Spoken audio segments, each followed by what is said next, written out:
I really like that. We got Dr. Todd Decker. Good morning. Good morning. Thank you for joining us. You bet. Thanks for being here. I love being here. Yeah, absolutely.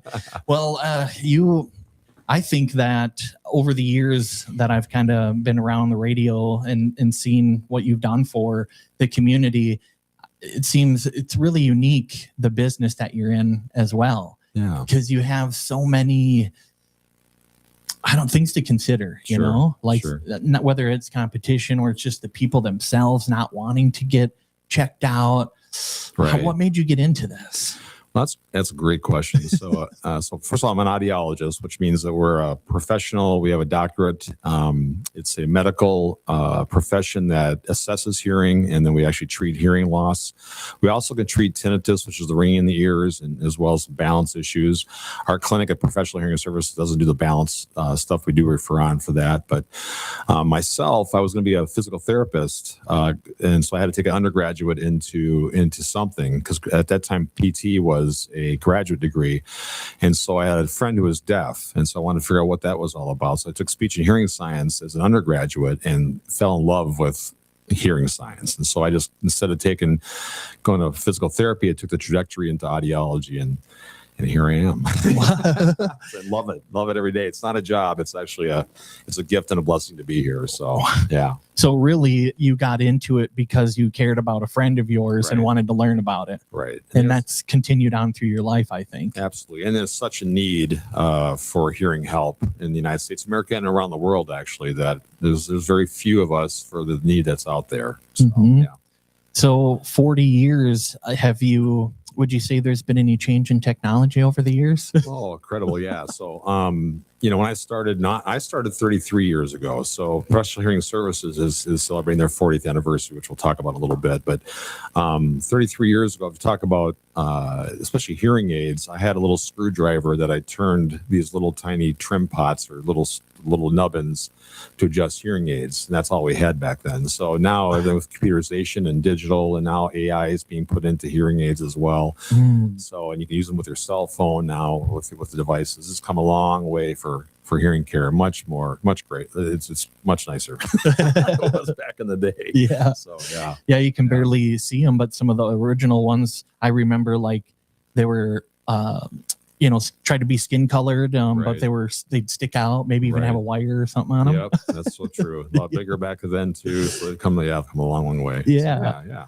So you are you a South Dakota born and raised and all that? I'm a Minnesota transplant. All right. I got smart. So I grew up mainly in the cities, and then.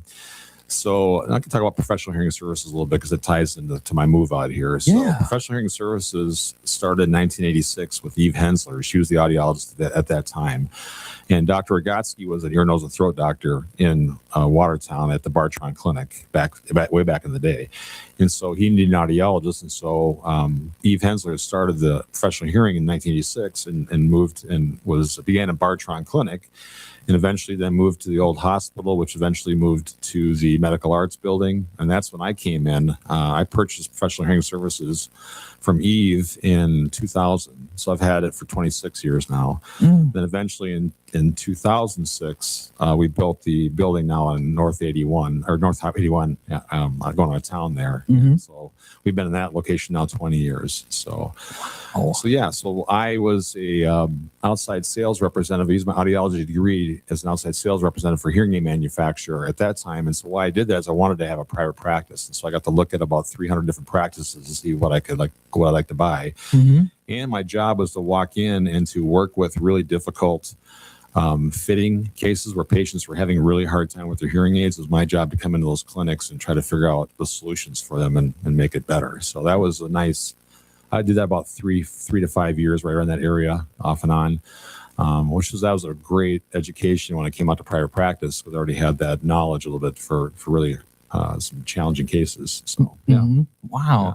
And so you kind of set your heart on the Watertown Millbank area and thought, I love this place. It's fantastic. So I used to come in because Eve was one of my accounts. So I'd come out for over 3.5 years to come out and visit her in Watertown. Loved Watertown. And she happened to live on Lake Compesca, so I got to see Lake Compesca. And so it was really great. Yeah. So and the niece stayed on with me for about 12 years after I bought the clinic. And so, but she always had it started with Eve. Professional hearing has always had a focus on really providing quality medical hearing care for our patients and being really an individualized solution for hearing for our patients. And that's ever since the onset of professional hearing services, that has not changed. Mm-hmm. So, yeah. Yeah, I definitely, when we were speaking even off air and over time, you have a passion that just kind of comes out when you talk about not an industry, but the healthcare field really, right, that you're in. And you do have a sales part of that, but how you talk about it even it's always about the patient, if you will. Thanks for noticing that. Mm-hmm. It comes down to hearing loss is one of our hearing is one of our largest senses that help us communicate with one another. So it's our connection sense. And when you begin to lose your hearing, you're losing your connection with family and with your job and with your ability to be, human in a sense. Because eventually, if you have a hearing loss, you're beginning to be, you kind of retract in life. You stay home. You don't go to do the things you used to do. You get embarrassed because you're repeating something or you don't answer questions right. So this profession we're in as audiologists, it allows us to, one, medically assess somebody. There's a big difference between us and maybe the big box retailers because and online things for treatment, online hearing aids, because they're just fit. That's not a medical model. It's something that, yes, they help hearing, but our job as audiologists is, number one, medically assess our patients, because we find oftentimes there is some kind of medical condition causing a hearing loss. Mm-hmm. And if that gets missed and you go straight to hearing aids, that could be detrimental to the patient in a big way. So number one is medically assess our patients and find out and help them with their health care first. And then if we find something that could be a potential medical condition, then we refer them off to ear, nose, and throat doctors or neurologists or someplace that has to be assessed more and possibly treated. After the medical condition is done or treated, then people come back, and that's where the hearing help comes in. So the passion, as you say, is because we want to. Our competitor is hearing loss. That's what it is. We know what the detriment is to people. We know what it does to their quality of life. We want to make every individual have a better life for themselves, for their family, because when you help one person, you don't know what the ripple effect is going to be. You know that their family potentially get better. Where their working force can get better now that their hearing has improved, and the community can get better. So that helping one individual with hearing, that you don't know where that wave is going to flow out to and improve for everybody, right? Mm-hmm, mm-hmm, absolutely. Yeah, that's what it's a different vision, if you will, when you consider helping someone. When I was in retail sales, it was kind of, I would talk to our guys about, you have a salesperson and you have a sales clerk. Mm-hmm. If you want to buy a TV or an appliance, you can go to a place where you can just grab it and go if you want to. But if you want to know that you're taken care of, learn a little bit about it, and then know that after I got what I need, right, I can still get that assistance and just know that I supported something that also is has a care for the community in a different way. Right. So yeah, it's really interesting too how you have found different ways to give back over the years too. Whether I've seen you just randomly call up and match different things, and just by listening to something on the radio or whatever. What's one of the things that drives you the most to give back? Yeah, that's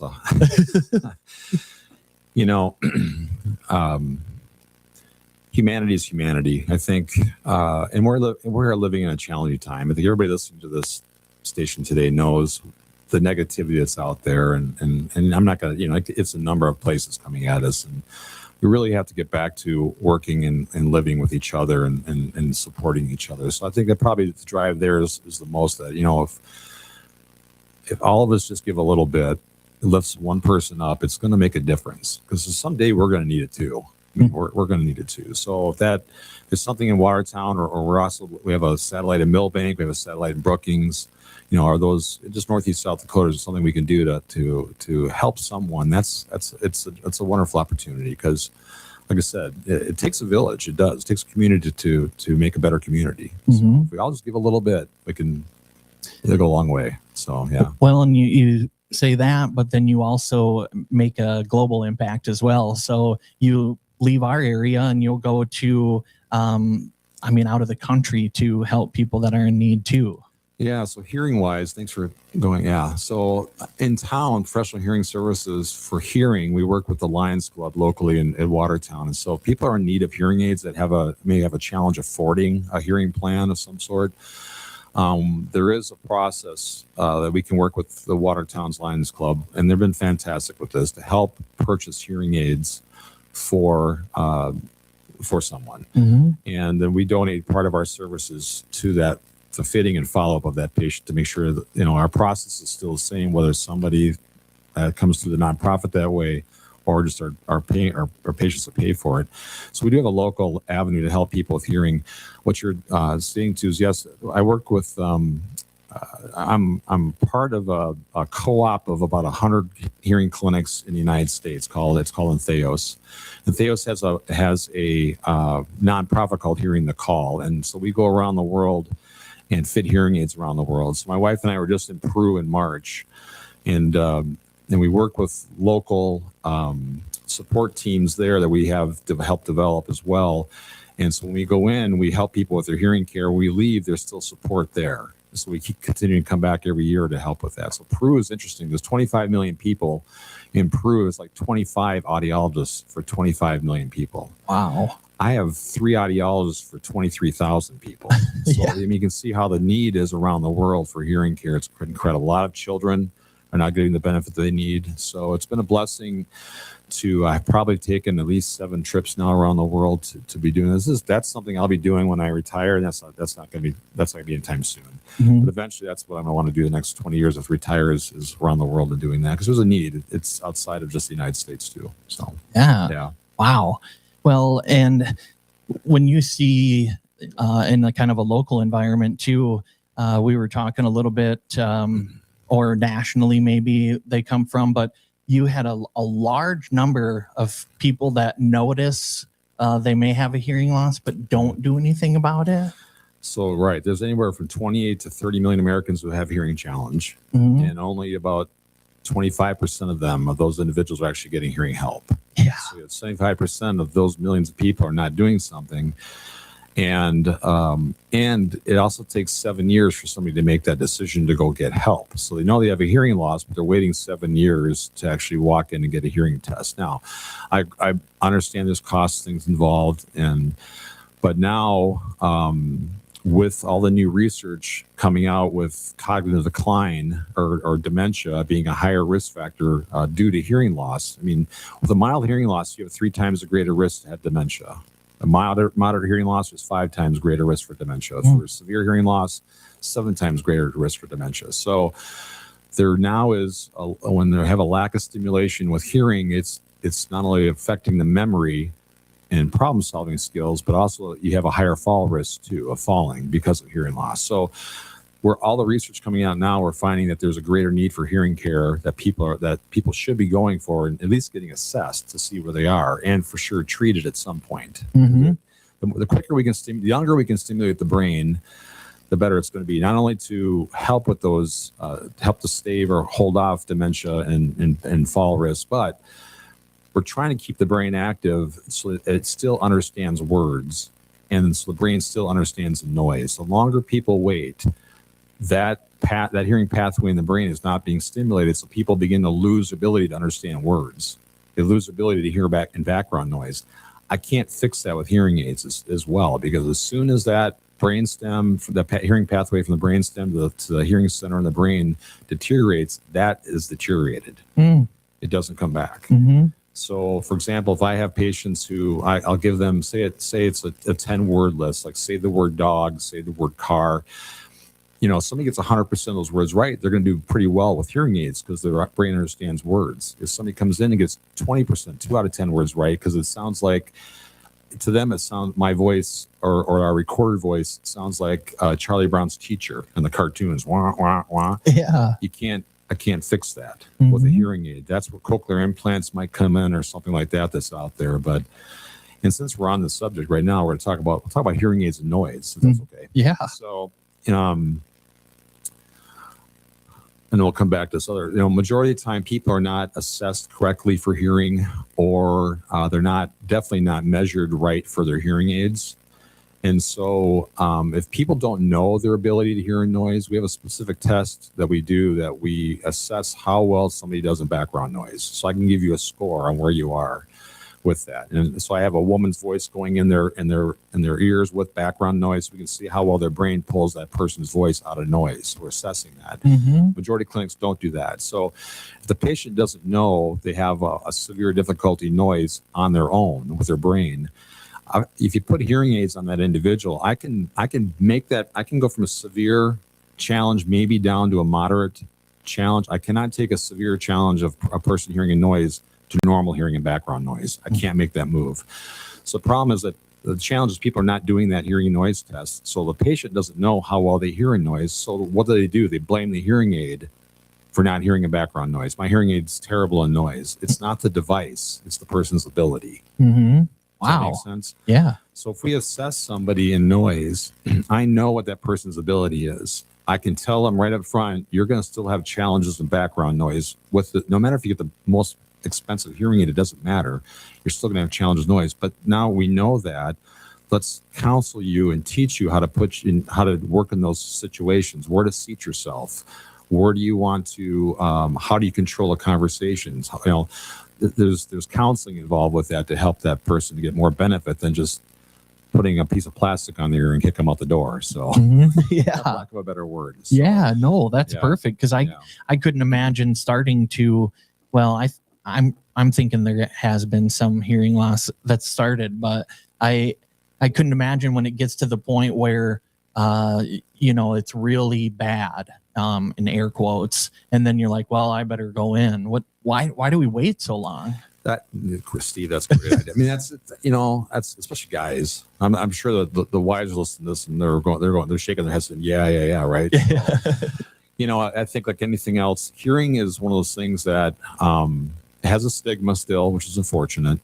It takes such a long time usually to develop a hearing loss. You may not know you have it as well. Your family members do, because they're the ones that are hearing the what's from the person all the time, or what do they say, and then you're repeating for somebody else to try to clarify a point or whatever. You're right. It's just like anything else, the by the time we're 40, 45, we should have our hearing assessed, at least a baseline done, because there are medical conditions that can cause hearing loss, and it's good to have a baseline exam. Why that is, we're coming across more and more sudden hearing losses. So people wake up with hearing loss. And if I have a baseline exam, I know where that person was 10 years ago or 3 years ago or 2 years ago. So our ear, nose, and throat doctors know where they were and how much the hearing had declined overnight. And by the way, folks, if that ever happens to you or any of your family members, if you have a sudden hearing loss, there's a window to get your hearing back. It's only about a month, 4 weeks. If you don't come in and get help, first you have to get assessed. We have to have the hearing test first, because the doctors need that for medical treatment options, as well as insurance. So the doctors have to have a test done. If we wait longer than 4 weeks, that can be the way it is always for you. So if you get in sooner and we assess you, then the audiologist, we can then send the patient to the ear, nose, and throat physicians, and they'll do different things. There's 2 or 3 different options they can to try to get their hearing back. Oftentimes it does come back, sometimes it doesn't. But the longer people wait with a sudden hearing loss, especially, and hunters out here, we do a lot of shooting. So if your buddy shoots the gun next to your ear and causes a sudden hearing loss, come in right away, because that same treatment plan applies to that as well. If the Yahoo shot his gun next to you, you could beat him up too if you like, but you gotta get in and get your hearing taken. So, holy cow. So if you do get something sooner, you get that baseline, you could correct some of the hearing loss if you catch it early enough. Does it help rebuild some of that was deteriorating? That's a great question too. The earlier that we help people get sound back into their brain, then yes, we're trying to retain their ability to hear in quiet in small group situations, and we're trying to help them retain what they have for speech and background noise. So, and we're trying to hold off dementia and those other risk factors as well. So the earlier we get people in and retrain the brain to hear, the better it is. So yeah, the retrain is what you kind of catch me with that each time, because you're hearing more and more about the brain, and when it deteriorates, they can kind of help rebuild those, communication lines. But it's some of it's food, medicine, all sorts of different things. Right. But so this seems there's a little bit of similarity there with how it's connected to your body, and once it's gone, it's gone. It can be gone. That's absolutely right. Wow. Yeah. Okay. And I'm getting slide into this conversation, part 2 of the conversation. So, we talk about hearing help itself, like hearing aids. There are different models for obtaining hearing aids. You can get them online. There's over-the-counter devices. You can get them at big box retailers nowadays. In some places, stores. You can get them. You can get them as well through Audiology and private practices. There are also hearing instruments dispensers out there too that sell devices. So, if you have a hearing challenge, it's good to do something. Number one, I think get any kind of stimulation of the brain is better than no stimulation. That's number one. The over-the-counter devices, that is like having cheater eyeglasses to start reading the book better. But as you get astigmatism or your eyes change in some way, you need to have somebody more professionally trained to assess and as well as to treat. And that's where like our clinic comes in with Audiology. So, in the big box retailers, we get that all the time. What's why, difference between you guys. And it comes down to price a lot of times for that. The big box, it's again, they're treating a hearing aid more as a commodity. So, they're treating it more like a product, and that's the way they do that. It's more of a product. As a private practice at Professional Hearing Services, we're treating it's not the hearing aid, it's the patient. We're treating the patient for the patient. So it's a solution for the patient. It's a part of the solution for the patient. So when people come in for hearing aids with us, they're being assessed number one medically. When you go to online or a big box retailer, they're doing a hearing test, and they're doing it just for the hearing aid. So it's not really a medical follow through or even a focus. We're medically focused first. We got to rule out any kind of medical conditions first to make sure we're taking care of that. Secondly, our testing is so much more advanced as far as assessing to make sure that the speech and noise test, for example, is one of them. Then when we fit hearing aids, we utilize what we call real ear verification. So real ear verification means that we stick a small little microphone in your ear canal close to your eardrum. Then we put the hearing aids in your ears, and we'll have a woman speaking out of a speaker or a man right in front of you. So we are then the voice is coming out of the speaker, the hearing aids making their voice louder, the microphone next to the eardrum is picking up exactly what's happening in that person's ear. So it's an individualized, customized measurement for the patient, because ear canals are longer and shorter and wider and smaller. That makes a huge difference how sound goes in. So we know exactly what's happening in the patient's ear. And then when we set the hearing aid volume for their full prescription, that becomes their goal in about 3 to 6 months. People cannot walk out the door with their full hearing prescription of volume, because that's be way too loud. They're going to say, I'm not wearing these, right? And that's why you hear people a lot of times say, my hearing aids are too loud. I'm not going to, because they never were assessed. They were fit one day, you're out the door, you never come back. That's kind of a recipe for disaster a lot of times, why people don't wear their hearing aids or have a poor response or what have you with them. So as we follow with our patients, we have a 2.5 month trial period with our plans. So we see people for sure over the first 2.5 months, and we usually turn those hearing aids down about 25-30% to start, just to get that stimulation, like we talked about, started. And their brain will tell us when they're ready to be turned up. They'll walk in and say, yeah, I'm not hearing as well. I'm going to say to them, great. That means it's time to boost you up now. So over the next 3 to 6 months, we'll get them slowly back to their prescription. And that's when their success rate is so high and good. We didn't have any patients return our hearing aids the last 3 or 4 months to our practice. We do quite a few plans with people. So that's because the process protocol we use is, number one, it's best practices and research based. Number two, it's because it's individualized for the patient themselves.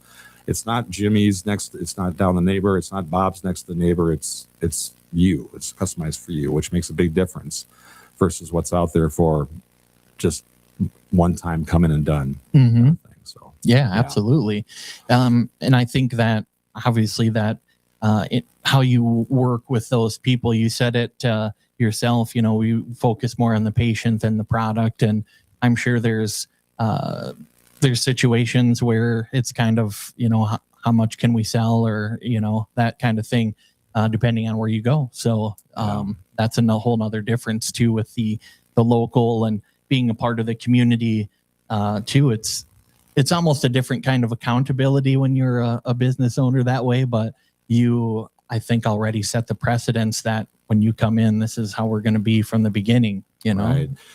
I love small business. I love private practice because, number one, we're really agile, meaning that our mission is to improve the quality of life for those people that we serve. That's our mission in professional hearing services. So we can continually upgrade our knowledge. We can continually upgrade the equipment that we use to test and evaluate hearing, and we continue to upgrade our services. So right now we're working more and more towards more of a Disney model. So how do we make our experience with our patients just unmanageable? Meaning this can't be real, how good this service is.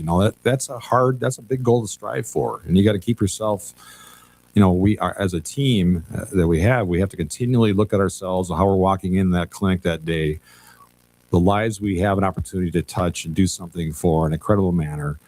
And are we following through with that? And if we're not, then we have to keep ourselves, we have to accountable for that and continue to push and strive for better hearing and a better business model for our patients, because that's what we want. We want, the better, again, the more positive we make that experience for people, the more people are going to get help.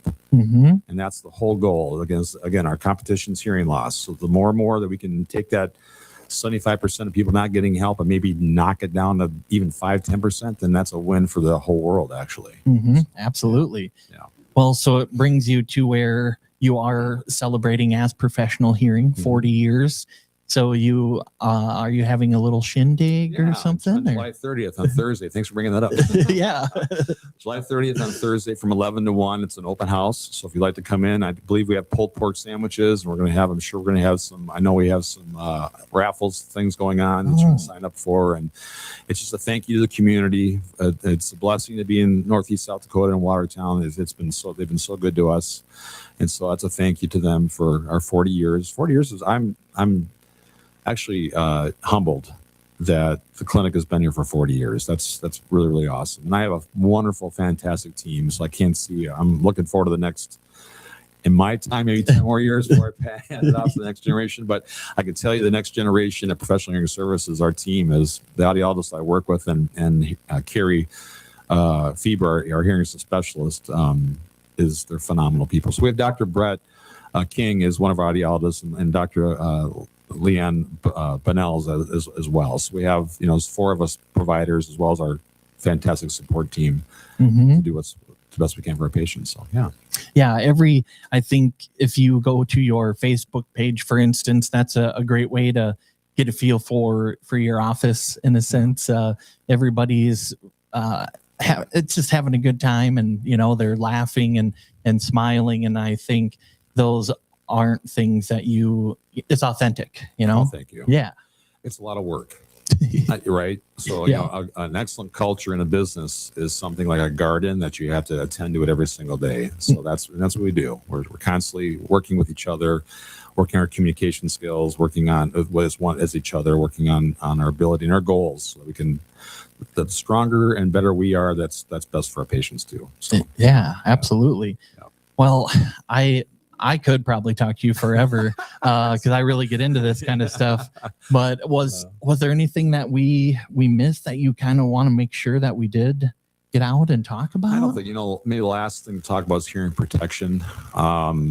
That's an easy one for everybody to do. So anytime you're around sound that's louder, if you feel like you have to shout above that sound, then most likely that's too loud for you. So lawn mowing, doing, snow right now, with snow blowing or chainsaws or guns or anything like that, hearing loss can happen. Those little cells we hear with are extremely fragile. And so any sound over really loud sounds could be a short period of time. It could be louder sounds over a long period of time. It doesn't matter. Hearing loss is accumulative. So if you affect those cells one day and then all of a sudden your noise the next day and the next day, it's going to cumulatively decline. Mm-hmm. So all we need is earplugs. So people, wear your earplugs. So when you're mowing the lawn, wear your earplugs. You're not like me saying this, but don't put the radio on in your ears over the noise of the lawnmower. That's making it even worse. You got even more noise in your ears. Yeah. So protect your ears the best you can in all loud environments. Just put earplugs in, and that way, hopefully, you never have to see me. Mm-hmm. Hopefully, you have normal hearing the rest of your life. I would love that. So is that possible? They're working on a lot of things. So Yeah. I can't, look at our technology changes in 60 years. So who knows, especially with AI and now the algorithms that they can come up with and help with our healthcare decisions. And who knows what the next 20, 30 years, 40 years are going to be. If I'm out of a job, I'll find something else to do. That's all right. We cure hearing loss. I love it. So, Yeah. Yeah. It seems like we are our own worst enemies. Yeah. So I'm sure that even if there is a technology or a shot or anything, it's like there's still going to be people that won't go do it. That's true. So with like concerts, or they make that made me think of with the ear protection. They make those now where you can still enjoy the sound of a concert, For sure. but not have the damage. Right. They're over-the-counter device earplugs. You can get to have a filter in them that still let the sound come through, but it does enough to take down some of the higher pitch loudness. So it attenuates that. So that's a good thing. There's custom ones out there as well. You can have custom ones made, maybe like under a couple $100. You can have custom ones made that do the same thing. Mm-hmm. They have a filter in there, so you can still hear through them, but it attenuates or turns down the loud volume enough for you. So, Okay. Yeah. That you do that then? We do have customized ones as well. Yeah, Okay. for sure. You come in and we can make them for you. Yep. Because one year I went to like 30 some concerts, and now I'm really thinking that would be a good thing, even to get a gift for someone that's like, hey, you should go in and talk to them to do customized. I know you go to a lot of shows, but I know there's been damage because I've been right up there, in the year over the years. So that would make a big difference. It can. Yeah, that's right. It's never too late too. Yes, I may have some hearing challenge, but then put your earplugs in. Mm-hmm. You're saving what you have left. Let's just keep that in mind. So yeah, for sure. Yeah, if you can pop it in for a concert, maybe you wouldn't have to wear one for every day for a while. Yeah, especially the ringing. That's another thing about ringing the ears. Tinnitus. We do assess for tinnitus. There's not a cure for tinnitus right now, but there are more and more solutions coming out to help people with tinnitus. And there's a lot of counseling involved with that too. So professional hearing services, we do have Dr. Leanne is really starting to focus on tinnitus more and more in our community to help people with that. So that is something too. If they want that assessed, they can come and see us for that too. Yeah, that can be painful from what I understand. Yeah, there's a lot of psychological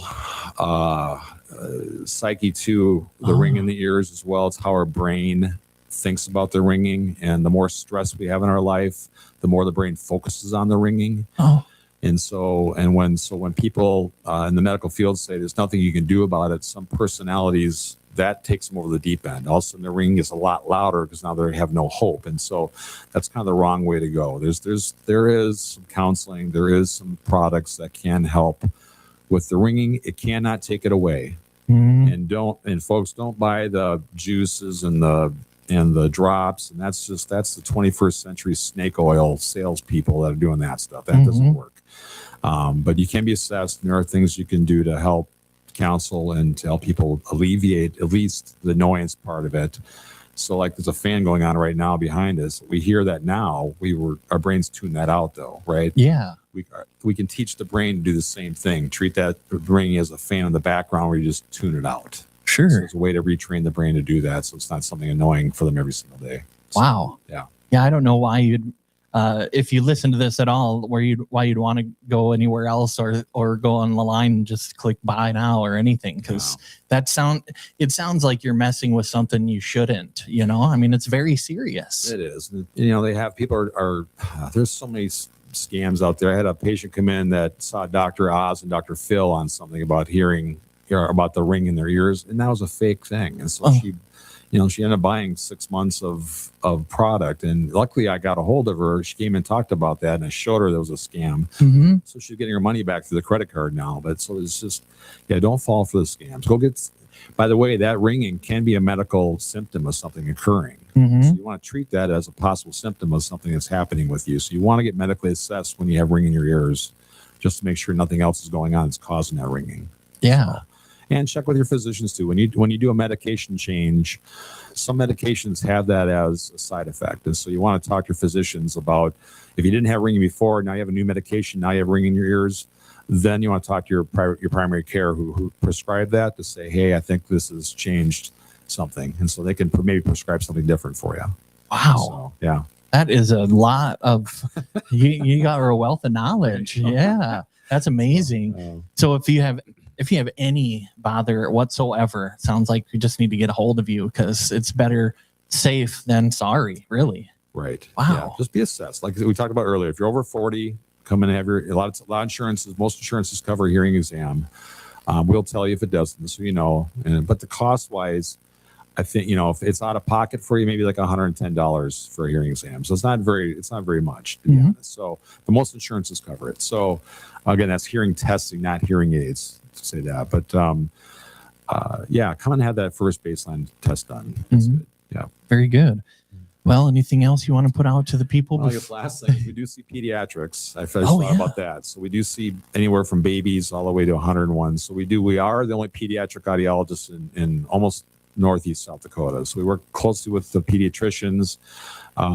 Kids are assessed within 24 hours of birth, so they can have their hearing screened to see how it's doing. I have two wonderful pediatric audiologists, Dr. Brett and Dr. Leanne. So they do work closely with the medical community to make sure those kids are hearing, and we do fit kids with hearing aids. So we do have that option of making sure we get those devices in those kids early, so that their hearing can become more normal, like their normal hearing peers can be. So there is a responsibility that we take seriously at Professional Hearing Services in South Dakota, because we are kind of the hearing care practice, that does everything. And so we have to make sure that we're doing the best we can for our community. So, yeah, absolutely. Yeah. I don't know what else to talk. You and I could talk all day. Yeah. Yeah. Well, and it's great how, the culture and everything that you kind of bring to the table. It's traditional, but you also are embracing, the modern, how things have changed and how our minds change. And even sounds like you must mix in some mental health and psychology into some of that. And so you could easily just kind of go to the old Joe down the road and like, oh, yep. Okay. Well, it looks like you have an issue. We have good, better, best. What do you want to buy? And so to me, that makes a huge difference when you are affecting someone's life, Right. So yeah, thank you for everything that you've done. That. Great for being here today. So thank you, Northeast South Dakota. So I'll shout out to Millbank and Brookings as well. But thank you, Watertown. So yeah, absolutely. Yeah. Well, and congratulations on 40 years of professional hearing. And is that 33 for you? It'll be 33 years this year. Yeah. All right. Yeah. So congratulations on that. Thank you. And I can't imagine the thousands of lives that you probably have affected, even if someone heard something and they went, and did do something, like you've mentioned, just do something that you'll never hear about. Those are the things that it reminds me of I can't remember the quote, but the man who plants a tree knowing they'll never feel the shade, right? That kind of thing. So you're laying the groundwork for years to come, I think, with this. That. I think we know, Ralph Waldo Emerson had that, if we can improve our garden space before we leave, then like you said, you've done a little bit of something in the community before we leave. So if we all do that together in some way or form, it's gonna be a great world. So, yeah, absolutely. There you go. Well, if you want to learn more, your website is you tell us, because I like how you do it. www.2ears.com. Easy to remember, 2ears.com. And we're on the Facebook at Professional Hearing Services. And is that it? Those two things? I think so. Yep. And then July 30th, stop by the event center, the Lifesong Event Center right behind us on North 81 from 11 to 1. So, yeah, stop in and say hi and get something to eat, and love to say hi to you. Yeah, Perfect. Sure. Well, thanks again for coming in and sharing this with us. And I appreciate the opportunity to help get some of that message out there. And it's really important what you're doing. So I appreciate it. You, Steve, on this venue for you. That's fantastic. So it's a great benefit for the community too. So thank you for being here too. You bet. Appreciate you. Thank you. You bet. All right. Well, we'll get back to some music here on Northeast Radio SD.